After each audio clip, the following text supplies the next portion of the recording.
So everyone wants to save time and energy. We all want to be able to get to our goals, achieve our dreams and desires, and be, do, and have whatever it is that we want. And so there's many ways to do this.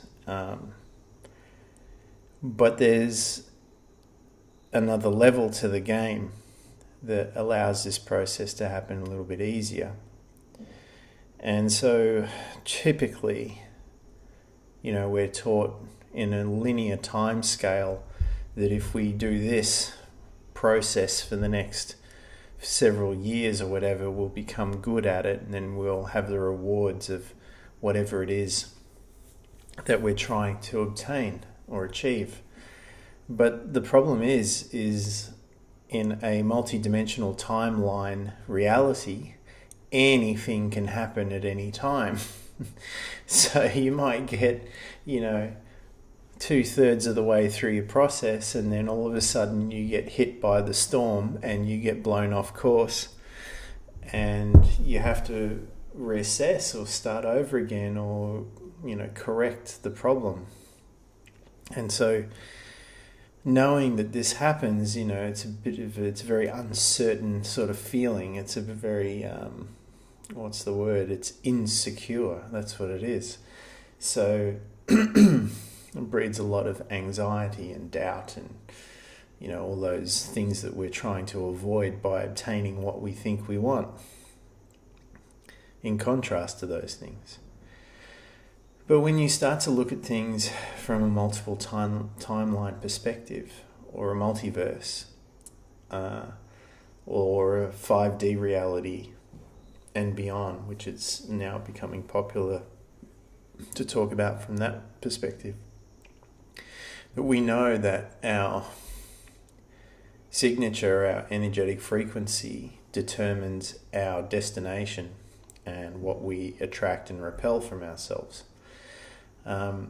But the thing is, if you know that you can do this from this point of zero time, then it has an effect going into the future. And if you project your consciousness back into the past and change your mindset in the past, then it has an effect on your present reality too.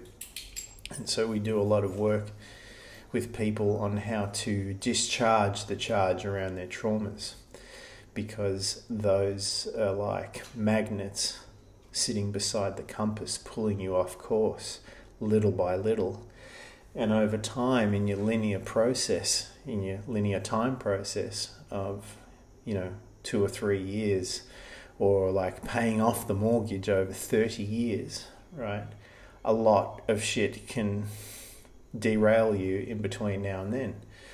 So it makes sense to, level up and get to that new viewing area where you're outside the game, looking in on the game and making tweaks through all space and time, or all time and space, more to the point.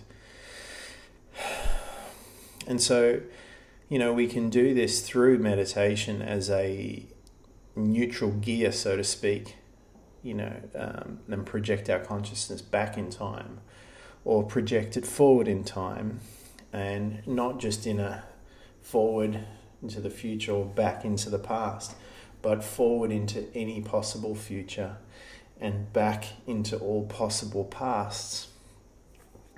And we can pick a timeline, a moment in time in our consciousness that's affecting us now. In the past, for example, we can make a tweak to it, discharge the emotional energy, which is usually frozen inside the body.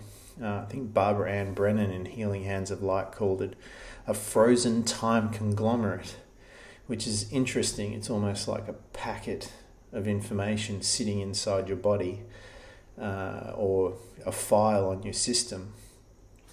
And once you get access to it and you can alter it, it can alter how you perceive the past and also your energy in the present from the past.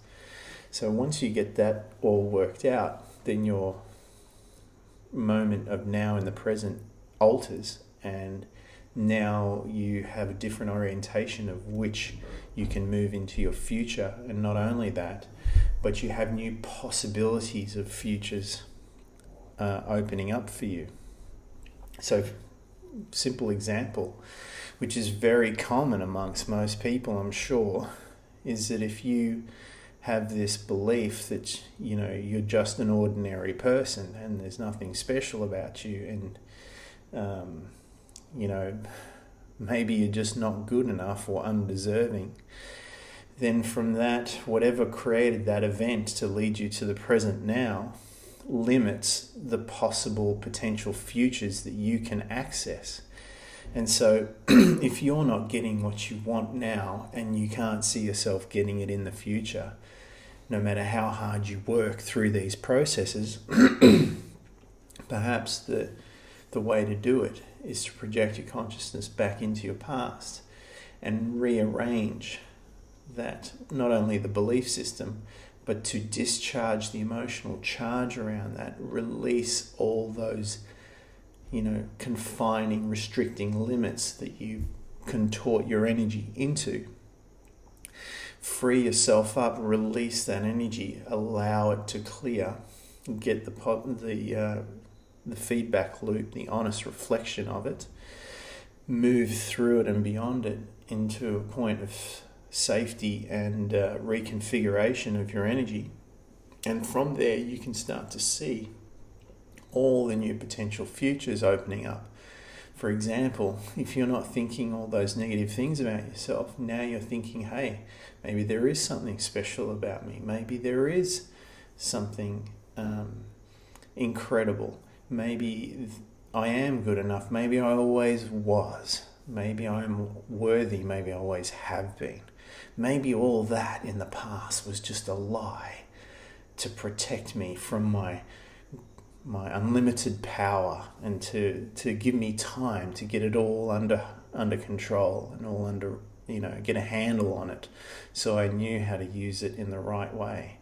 And maybe all those terrible things that I went through in the past weren't there to punish me or hurt me, and, you know, maybe God's not angry with me, or I'm not worthy. Maybe it was just there so I could become relatable, and I could understand what people are going through and why they do what they do, and that it's not personal, and that really, you know, no one's out to get you.